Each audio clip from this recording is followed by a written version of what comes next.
किस मुद्दे को लेके आज आप लोग जंतर मंतर पे आए हैं? All India Muslim personal law board की तरफ से एक कॉल था और जिसमें पिछले दिनों आपने देखा जिस तरीके से वक्फ बिल को पार्लियामेंट में टेबल करने की कोशिश की गई और उसको अनकॉन्स्टिट्यूशनल तरीके से उसको फ्रेम किया गया है, तो उसमें जेपीसी भी बैठेगी, लेकिन उसमें बहुत सारे एतराज़ात, डिसेंट रिपोर्ट भी लगाए गए। मैं ये समझता हूँ कि ये आर्टिकल 15, 14, 29 और 30 का वायलेशन है।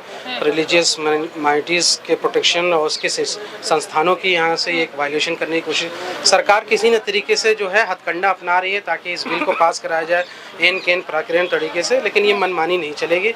ये बिल सरासर यहाँ से गैर संवैधानिक है और मुसलमानों की संपत्ति को हड़पने का एक तरीका है। बेसिकली वक्फ बाय यूज़र को जो है आप हटा करके, एबॉलिश करके, ख़त्म करके या संशोधन करके ये दिखाना चाहते हैं कि तमाम जो मुसलमानों की जो इबादत गाहें हैं, चाहे मस्जिद हो, मदरसे हो या कब्रिस्तान हो, उसको आप विवादित बनाना चाहते हैं, तो जो कि ये देश की सुख शांति के लिए ठीक नहीं है और इसका विरोध सबको करना चाहिए, चाहे हिंदू हो या मुसलमान हो। पर संशोधन में तो कहीं पे ये कहा ही नहीं गया है कि जो कब्जा कर लिया जाएगा दरगाह पे, मस्जिदों पे, कहा जाएगा जो कि इलीगल है उसको लिया जाएगा। नहीं, आप नहीं समझ रहे। जैसे इस देश में हमारे हजारों मंदिरें पुलिस चौकी में बनी है, डीडीए पार्कों में बनी है, चौराहों पे बनी है और अलग अलग इलाकों में टाइम इमेमोरियल से भी बहुत सारी मंदिरें हैं। क्या उसके सारे डॉक्यूमेंट्स आप ला पाएंगे या सारे आप उसकी चीजें यहाँ से कर पाएंगे?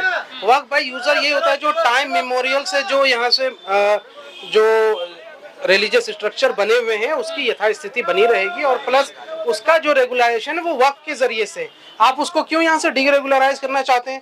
क्यों वहाँ डीएम बिठाना चाहते हैं? अगर यहाँ से आपने ये दे दिया कि अगर डीएम चाहे तो उसको शक के दायरे में ले आएगा, डीएम चाहे तो उसको इंक्वायरी बिठा देगा, क्यों करेगा भाई? यहाँ से जो टाइम इमेमोरियल से है तो आप उसको फिर दोबारा से विवादित बनाना चाहते हैं, दोबारा से एक संबल खड़ा करना चाहते हैं, तो ये साजिशें ठीक नहीं है। बहुत मौलाना तो बोल रहे हैं कि ये जो कुछ मुस्लिम के वो सब मौलाना बिके हुए हैं, सरकारी मौलाना, न पढ़े लिखे हैं, ना उनको पढ़ना चाहिए। पूरा वक्फ बिल का जो ड्राफ्ट है उनको पढ़ना चाहिए।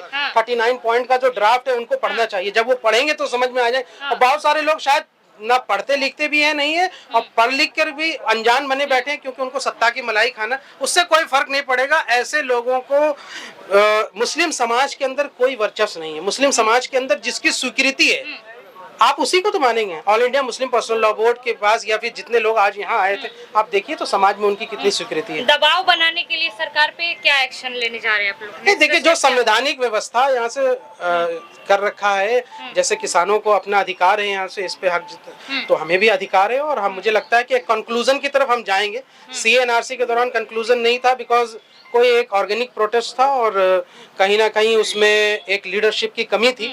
इसमें एक लीडरशिप है तो हमें लगता है कंक्लूजन की तरफ जाएंगे और रास्ते खुले हुए हैं सरकार से बातचीत के भी और आगे प्रोटेस्ट करने के लिए। अब सरकार को तय करना है कि वो किस तरीके से हैंडल करती है। हरियाणा में आदेश हो गए हैं जांच के, वक्फ के जितनी जमीन है उसकी जांच होगी, इस पे क्या कहेंगे? यही तो मुसलमानों को समझना, उन सरकारी मौलानाओं को बताइए कि यहाँ से आप बचा के आप दिखाइए। अगर उनको नहीं समझ में आ रहा है तो अभी पता करेंगे।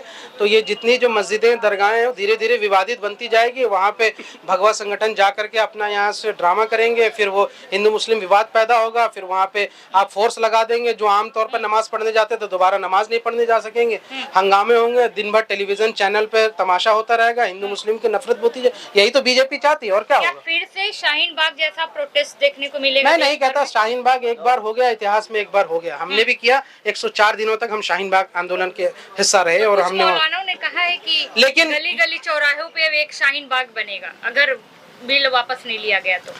मैं उसकी बात नहीं कहता, लेकिन गली गली चौराहों पर अगर यहाँ से एहतजाज हो और मुस्लिम समाज इसका एहतजाज करता है तो उसको अधिकार है। अब आप इसको हर चीज से नाम से क्यों तोलना चाहते? हो सकता है कुछ और बाग बने।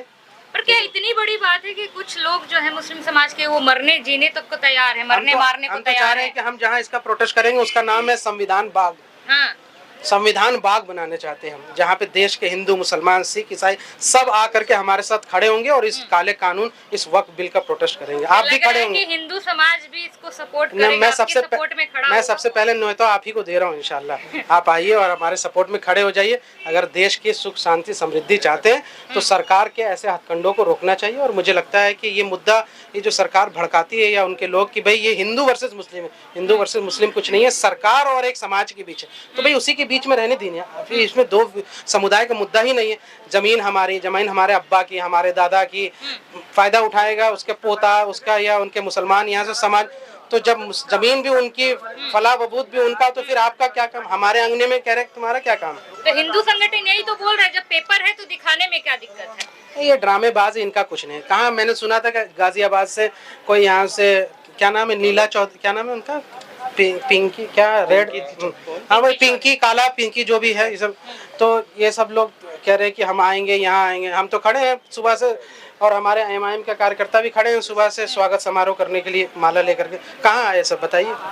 चलिए, बहुत बहुत शुक्रिया। अच्छा, ओवैसी साहब का जिक्र हो रहा था कि ओवैसी साहब भी यहाँ उपस्थित हो सकते हैं, क्या आए हैं वो यहाँ पर? जब बिल्कुल आए और उन्होंने अपनी स्पीच भी दी और मैं उनके साथ। लेट हो गए क्या? आप लेट हो गए थोड़ा सा। अच्छा, ये बताइए, बस आपसे ये क्वेश्चन में मैं ख़त्म करना चाहूँगा कि जैसे कि बहुत लोगों का विरोध करना है कि वक्फ बोर्ड, वक्फ बोर्ड, वक्फ बोर्ड। तो आप बस हमारी जनता को एक मैसेज दे दीजिए कि हमारे जो जनता है, मोस्टली मुसलमान जनता है, क्या मैसेज देना चाहेंगे आप हमारे चैनल के माध्यम से? भाई all India Muslim personal law board और एमआईएम ने जिस तरीके से इस पे लड़ाई लड़ी है, आप इसको देखिए। पार्लियामेंट के अंदर बैरिस्टर ओवैसी साहब ने जो बातें कही उसको सुनिए बार बार जा करके गौर से, और जो वो अपील कर रहे हैं उसको समझिए। इसमें बहुत हकीकत है, सच्चाई है। ये आपकी मोहल्ले की मस्जिद, आपके मोहल्ले के दरगाह और आपके मोहल्ले के कब्रिस्तान को इफेक्ट करने वाली चीज है। ये कोई सुपरफिशियल चीज नहीं, ये वाकई में हो रहा है। हस्तक्षेप किया जाएगा मुस्लिम, बिल्कुल किया जाएगा चीजों पर। हाँ, इसलिए इस पर आवाज उठाना जरूरी है। आप लोग चाहते हैं कि हस्तक्षेप ना हो हमारी संपत्ति पर? बिल्कुल हो। देखिए, यहाँ से सरकार चाहती है तो करप्शन को मिटा सकती है, ऐसे लोगों को लाया जाए जो भ्रष्ट ना हो। सरकार ही तो उसको यहाँ से नियुक्त करती है, कोई किसी की अपनी संस्था तो है नहीं कि शोएब जमाई जा करके अपने किसी रिश्तेदार को, चाचा मामा को भर दिया, ऐसा तो नहीं है ना इस्लाम। तो सरकार जिसको करती है, ये ऑटोनोमस बॉडी नहीं है। तो सरकार ध्यान देना कि अगर करप्शन मिटाना है तो यहाँ से करप्शन जो ना करते हो ऐसे अधिकारियों को लाया जाए। अब दिल्ली के अंदर आपने सीए और रहमान को डाला है, तो उन्होंने करप्शन कर करके शाही ईदगाह मस्जिद की जो जमीन है उसको डीडीए को दिलवाने का काम करवा दिया। तो ये तो करप्शन तो सरकार करवा रही है ना, इसमें आम आवाम का क्या कसूर है? तो जो भी जहाँ पे अगर करप्शन के मामले हैं तो वहाँ सरकार की निगरानी में ये सब हुआ है, उसको खत्म करना चाहिए। सरकारी जो आंकड़े हैं उसमें आप देखेंगे तो वक्फ बोर्ड की संपत्तियों पर कब्जा हुआ है। वक्फ बोर्ड किसी पे कब्जा नहीं करता है, समझे ना। अगर वक्फ बोर्ड से करप्शन मिटाना है तो आरोप लगाए जाते हैं वक्फ बोर्ड पे। मैं बीजेपी के नेताओं से कहता हूँ, आइए चलिए हम लोग सर्वे करते हैं। दिल्ली के अंदर इतने सारे दुकानें हैं, इसी सेंट्रल अभी चलेंगे 5 मिनट की दूरी पर बहुत सारी ऐसी बड़ी बड़ी शोरूम है जो वक्फ बोर्ड की संपत्ति पर बनी है। 4 से 5 लाख रुपया उसका मार्केट का किराया है, लेकिन वो किराया कितना देते हैं पता है? 250 रुपया, 300 रुपया। क्यों? 1972 में उनके परदादा ने जो मुआहिदा किया गया था, आज तक उनके अपडेट नहीं हुए। अगर आप करप्शन फ्री मिटाना चाहते हैं तो उन सब से कहिए ना कि 5 लाख रुपए दें वक्फ बोर्ड को। जी, बस एक लास्ट सवाल में खत्म करते हैं कि अगर सरकार पर कोई दबाव नहीं बनता है तो आगे आपका क्या कदम रहेगा? वक्फ बोर्ड तय करेगा इंशाल्लाह, और जो रूपरेखा होगा उसके हिसाब से काम करेंगे इंशाल्लाह। जी, शुक्रिया, बहुत बहुत शुक्रिया आपका। अच्छा, पहले आप इंट्रोडक्शन दें अपना, क्या नाम हो आप? मैं फैजी रज़ा खान हूँ और पॉलिटिकल एक्टिविस्ट हूँ। जी। तो आप यहाँ उपस्थित हुए हैं जंतर मंतर पर एक प्रोटेस्ट को लेकर, एक चर्चा का विषय बन चुका है आजकल कि वक्फ बोर्ड, वक्फ बोर्ड, वक्फ बोर्ड, वक्फ बोर्ड ये करता है, वक्फ बोर्ड ये करता है। क्या लगता है कि जो वक्फ बोर्ड पे आरोप लगाए जाते हैं कहाँ तक सही है, कहाँ तक इनको खारिज किया जा सकता है? देखिए, जो भी करप्शन होता है वो हर मतलब रिलीजन, रेस्पेक्टिव ऑफ रिलीजन होता है। ऐसा नहीं कि मतलब कि एक मुस्लिम कल्चर जो है या एक वक्फ बोर्ड ही जो है वो करप्शन कर रहा है। तो इसमें गवर्नमेंट जो है कुछ ऐसी बॉडीज बना सकती है कि वहाँ से करप्शन जो है वो रिड्यूस किया जा सके। लेकिन उसमें ये कह देना कि हम नॉन कम्युनिटी के लोग भी रखेंगे, नॉन मुस्लिम्स लोग भी उसमें होंगे एक कमेटी में, या फिर हम एक डीएम को या एक कलेक्टर को हम उसको ये राइट देंगे कि वो वहाँ जाके उस चीज़ों को प्रोसिक्यूट कर सके, तो ये चीज़ गलत है। इस चीज़ का हम पुरजोर मुखालफत करते हैं। अच्छा, ये बताइए, जो वक्फ बोर्ड है, इस सिस्टम का जो एक वर्क प्रोसेस है, कैसे है वो? लोग बहुत कंफ्यूज रहते हैं, हमारी जनता भी जानना चाहती है कि एक प्रोसेस, एक वक्फ बोर्ड है क्या और किस तरह से वो कार्य करती है। देखिए, वक्फ बोर्ड जो है वो देखिए, सबसे पहले आर्टिकल 29 या 30 जब हम पढ़ेंगे तो उसमें हमारे रिलीजियस एंडोमेंट्स जो होते हैं उसको बनाने का हमें अधिकार दिया है हर धर्म में। हिंदू में भी होता है, सिख्स में भी होता है, मुस्लिम्स में भी होता है। और वक्फ में भी कई कैटेगरीज होती है, जैसे शिया वक्फ बोर्ड हो जाता है या सुन्नी वक्फ बोर्ड हो जाता है। लेकिन हम यहाँ यूनानिमसली लड़ रहे हैं एक मतलब जो है, हाँ, मतलब ब्रूटल फोर्सेस के अगेंस्ट। तो हम ये कहना चाहते हैं कि वक्फ बोर्ड इस तरह से काम करता है कि अगर मान लीजिए अगर आप हैं तो आपने अगर कोई ज़मीन अपनी अल्लाह की राह में उसको दान किया है, यानी वो वक्फ हो गई है, तो once a Waqf always a वक्फ कहलाती है। एक बार जब आपने वक्फ कर दिया तो हमेशा के लिए वक्फ रहेगी, चाहे वो चैरिटेबल ट्रस्ट बने, चाहे उस पर एक इंस्टीट्यूट बनाया जाए। अच्छा, उसका मालिक कौन होता है फिर? उसका मालिक कोई नहीं होता है, उसका मालिक अल्लाह होता है। लेकिन अगर उसको ट्रस्ट को दे दी गई है तो उसका ट्रस्ट जो होता है वो प्रोटेक्टर होता है उस पर्टिकुलर लैंड का या पर्टिकुलर प्लेस का। जी। और दूसरी चीज ये है कि अगर जैसे आपने मान लीजिए एक बार वक्फ कर दी है तो वो वंस अ वक्फ, जैसे मैंने बताया, ऑलवेज अ वक्फ होती है प्रॉपर्टी, और उसका मालिक जो होता है वो वाकिफ नहीं होता है, जो वक्फ कर देता है वो नहीं होता है। लेकिन हमें जो भी जमीनें जो हैं वो वक्फ हो रखी है उनका हमें प्रोटेक्ट करना हमारा एक अधिकार है और संवैधानिक अधिकार है। अच्छा, क्या लगता है आपको, ये जो सरकार का 2024 से वक्फ अमेंडमेंट बिल है, ये एक प्रहार कर रहा है वक्फ बोर्ड के एक सिक्योरिटी सिस्टम को? ये कॉन्स्टिट्यूशनल फैब्रिक को प्रहार कर रहा है, ना कि सिर्फ जो है मुस्लिम्स के वक्फ बोर्ड के जो है स्ट्रक्चर को प्रहार कर रहा है, ये बल्कि संवैधानिक कल्चर को इंडिया के तोड़ने की कोशिश कर रहा है।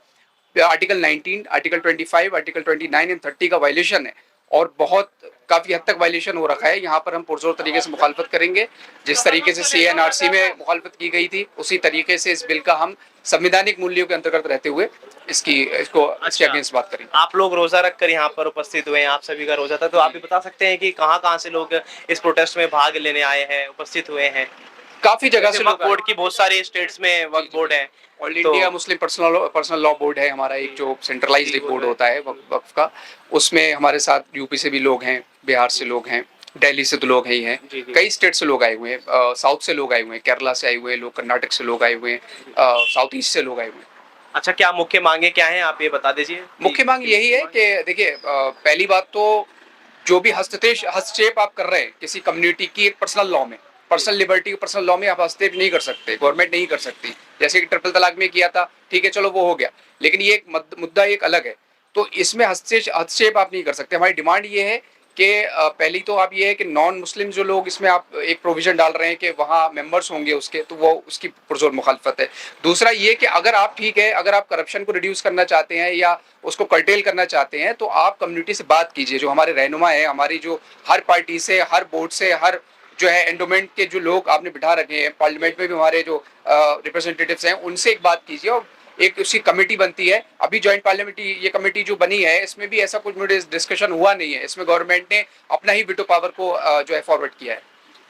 अच्छा, तो आप अगर सरकार पर दबाव नहीं बनता है, आपके प्रोटेस्ट का कोई भी एक हल नहीं निकलता है, एक बीच का रास्ता नहीं निकलता है, तो क्या कदम रहा होगा आपका, क्या कदम उठाएंगे आप आगे? मैंने जैसा कहा कि अभी हमारे MIM के लीडर साहब, इन्होंने भी कहा, बाकी समाजवादी से भी लोग आए और MIM भी इसमें रही है, जितने भी विपक्षी दल भी मौजूद थे, विपक्षी दल मौजूद हैं यहाँ पे। और मतलब जो चीज़ गलत है वो गलत है। कॉन्स्टिट्यूशनल प्रोविजंस का वायलेशन होना, डेप्रिवेशन ऑफ द सिटीजन्स के जो राइट्स को, फंडामेंटल राइट्स को का हनन होना, इसकी हम पुरजोर मुखालफत करेंगे। संवैधानिक मूल्यों के अंतर्गत रहते हुए कानूनी तौर पर इसकी लड़ाई लड़ी जाएगी, और हमारे साथ सारे ही धर्म के लोग, सारे ही गैर मुस्लिम भी आपके साथ? जी बिल्कुल हमारे साथ हैं, क्योंकि उनको पता है ना कि सोशल और इंडिया का जो कॉन्स्टिट्यूशन फैब्रिक है उस पर, उस ढांचे पर ये प्रहार हो रहा है सरकार के द्वारा। बहुत बहुत शुक्रिया हमसे जुड़ने के लिए।